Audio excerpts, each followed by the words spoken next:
Y quédate en este video porque te voy a contar las pérdidas incalculables que tuvieron los puertos principales de Colombia, en Buenaventura, en Cartagena, los buques que venían de continente asiático, que venían de China, de Corea del Norte, de Corea del Sur, de Japón,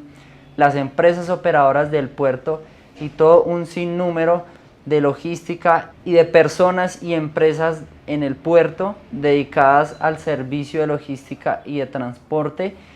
que realmente tuvieron una afectación impresionante. Vamos a revisar qué pasó en los puertos principales, cuáles fueron las pérdidas de todas estas empresas, de estos buques y bueno, cuánto tiempo se demoró y cuáles fueron esas cifras incalculables que te las voy a mostrar a continuación. Pero recuerda antes, suscríbete a este canal, dale click al botón y suscríbete, activa la campanita para que YouTube te avise cada vez que suba un nuevo video. Quiero que lo aprendas todo de lo que pasa en un mundo que se mueve gracias al transporte y la logística.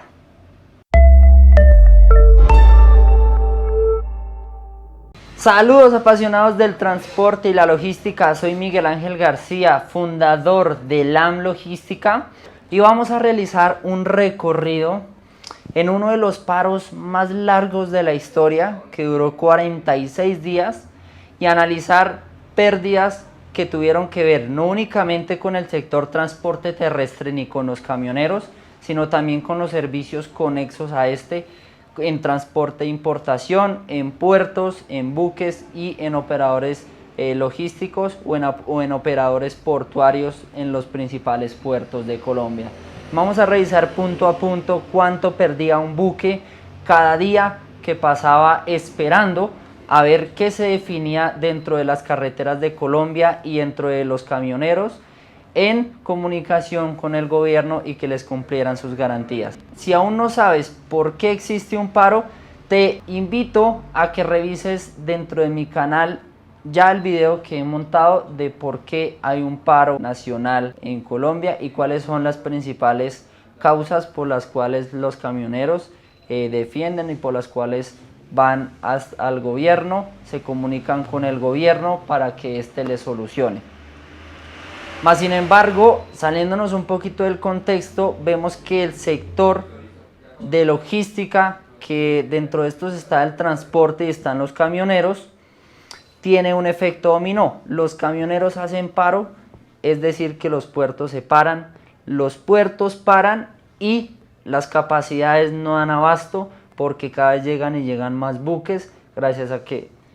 puesto que los buques pues obviamente no tienen ninguna implicación ni nada que ver aparentemente de lo que pase al interior del país, pero sí que tienen una afectación brutal y la tuvieron en este paro. Entonces vamos a analizar y a revisar todos estos conceptos a continuación.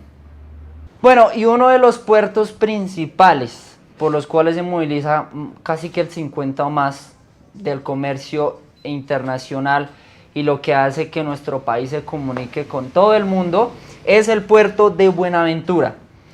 Voy a coger este caso de uno de los puertos donde entra y sale la mayor cantidad de mercancías provenientes del interior del país hacia el exterior y viceversa para analizar las cifras de este puerto y todo lo que aconteció en él en estos momentos de paro.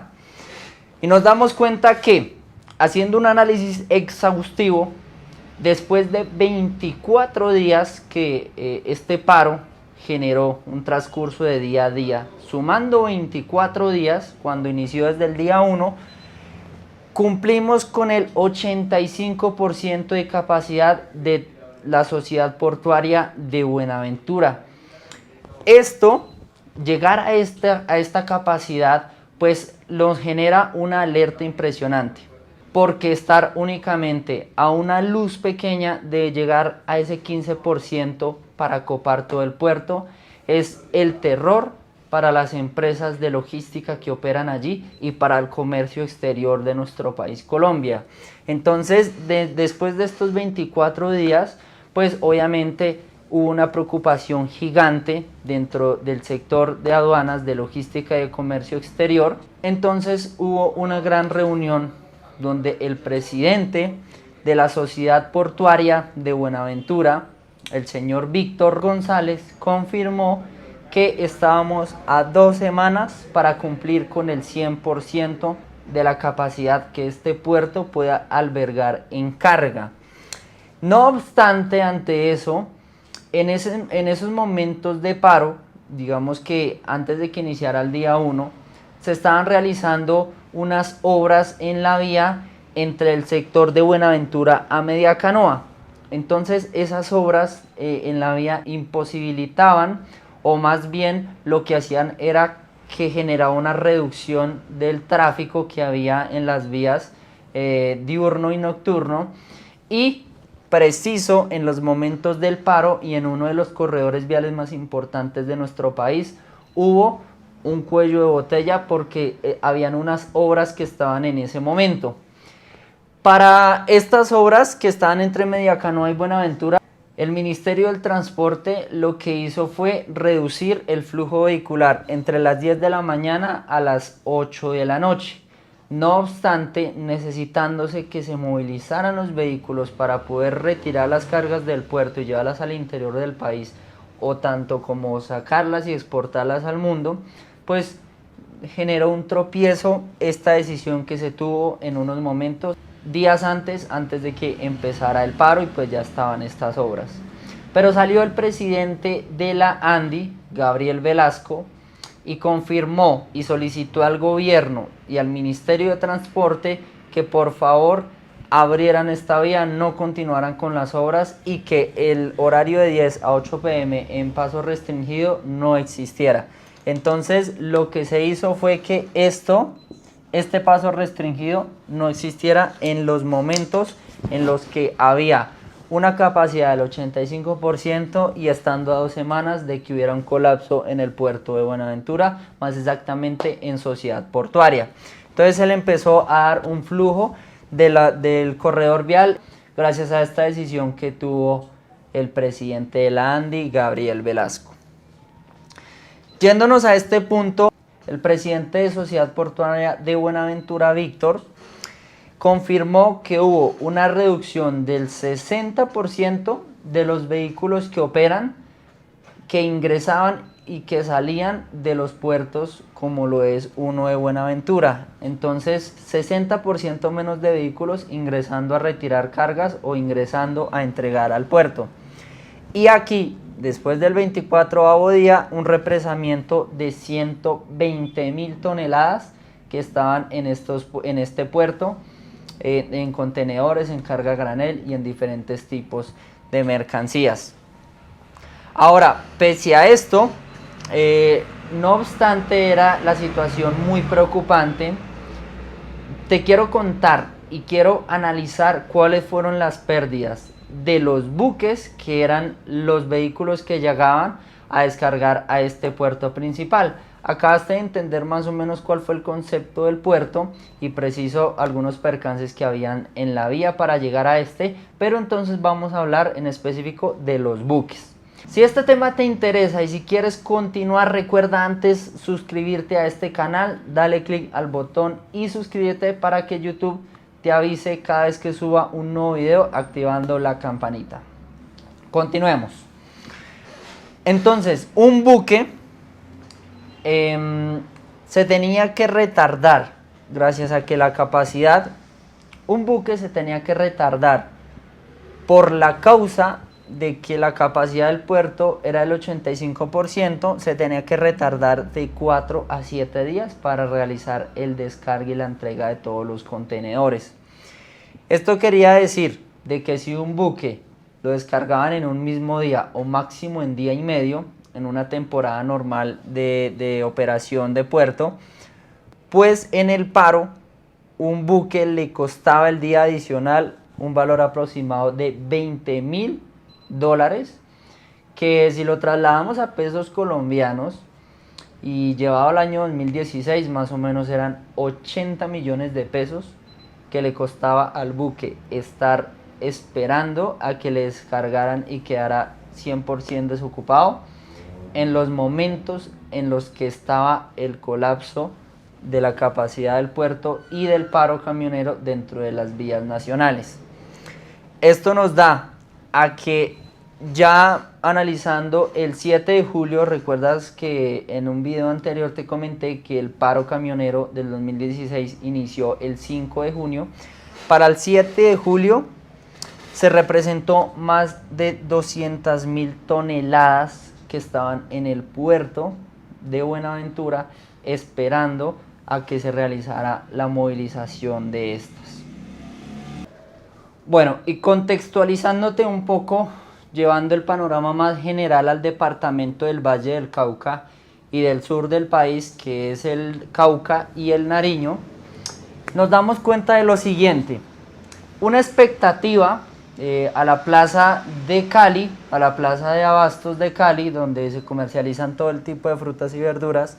era de que más o menos llegaran 3.100 toneladas, pero la realidad es que estaban ingresando nomás 1.987. ¿Qué pasa con esto? Que pese a que la expectativa y la realidad es diferente, los productos que ingresaban y se comercializaban dentro del Valle del Cauca tenían un aumento considerable del 10 al 37%. Y te lo ejemplifico de la siguiente manera. Si antes 15 kilos de cebolla larga valían 45.000 antes del paro, pues en estas mismas plazas en el paro llegaron a 65.000 pesos. O el bulto de papa, que era lo que venía de la parte de la región cundiboyacense, que valía 70.000 pesos, empezó a costar 90.000 pesos, es decir, la canasta familiar de los productos más básicos aumentaban y seguían aumentando. Cuestión, amas de casa, hogares, en fin, todas las personas que tenemos familias y que vamos a mercar los productos básicos a cualquier tienda o a ir a las plazas, se veía una afectación considerable y una alza de precios. Pero no solo eso, no solo en la canasta familiar, como te lo comento aquí en este video y en otros videos, también hubo una problemática en cuestión a la salud de las personas. Tanto en Barbosa, Santander, como en el departamento del Valle del Cauca, en especial en el departamento del Nariño, había una escasez de oxígeno en los hospitales. Tras de que hay escasez de alimentos y también de oxígeno, se sumaba otro hecho que impactó bastante en el departamento ya del Nariño, y era la escasez de gasolina y de todo tipo de combustibles allí. Entonces lo que habían era estaciones cerradas, los vehículos no se podían movilizar, ni particulares, ni camiones, ni nada, porque sin gasolina no se podía generar ningún tipo de movimiento de un vehículo, a menos de que fuera 100% eléctrico. Estaban en Pasto las estaciones totalmente cerradas. Esto quería decir que como Pasto, digamos la parte de Ipiales o la parte inclusive de Tumaco en parte es turística, pues gracias a este paro y a que cerraron la vía panamericana, la consecuencia y la afectación era que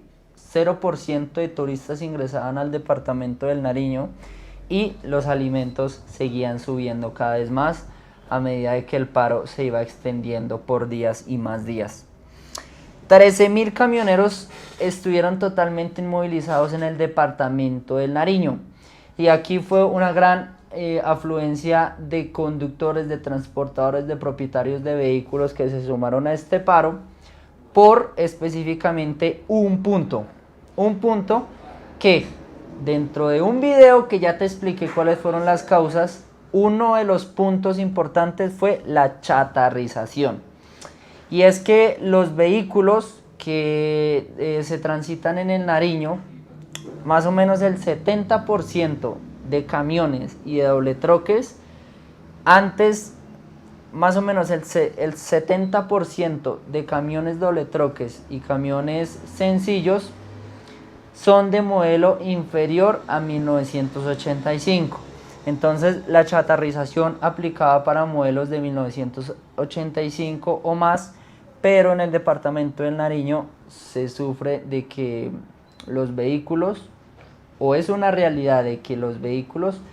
el 70% de estos dos tipos son inferiores al año 1985, que era lo que se peleaba o lo que exigían los transportistas en este año 2016, que fue el año del paro. Pese a que las estaciones estaban cerradas y había una escasez de combustible impresionante, se tuvieron que realizar unas movilizaciones desde varios puntos del país hacia Nariño, llevando todo tipo de combustibles. Entonces, más o menos se movilizaron 43 vehículos con 363.000 galones de combustible, que fue lo que se pudo solucionar en esa época. Pero también algo que fue traumático fueron los actos vandálicos que tuvo el departamento del Valle y del Nariño, porque los camioneros que se querían movilizar y que no estaban, digamos, apoyando el paro en ese momento, sufrían agresiones físicas, había un daño impresionante en la integridad física del conductor y en la carga, el transporte de los vehículos y el transporte de la carga. Más o menos hubo una pérdida de 5.000 millones de pesos por actos vandálicos a transportadores e inclusive a las vías y a todo el entorno de esto. Y esto fue todo por hoy. Te quería dar un panorama general y algo muy específico de las afectaciones que tenía el comercio exterior, que tenían los puertos principales y que tenía todo el departamento del Valle del Cauca y del sur, que es del Nariño. Y recuerda suscribirte a este canal. Te espero en el siguiente video, va a estar súper interesante con datos reveladores que tú nunca los habías visto si no los ves aquí en este canal. Nos vemos en el siguiente video y recuerda, no es magia, es logística.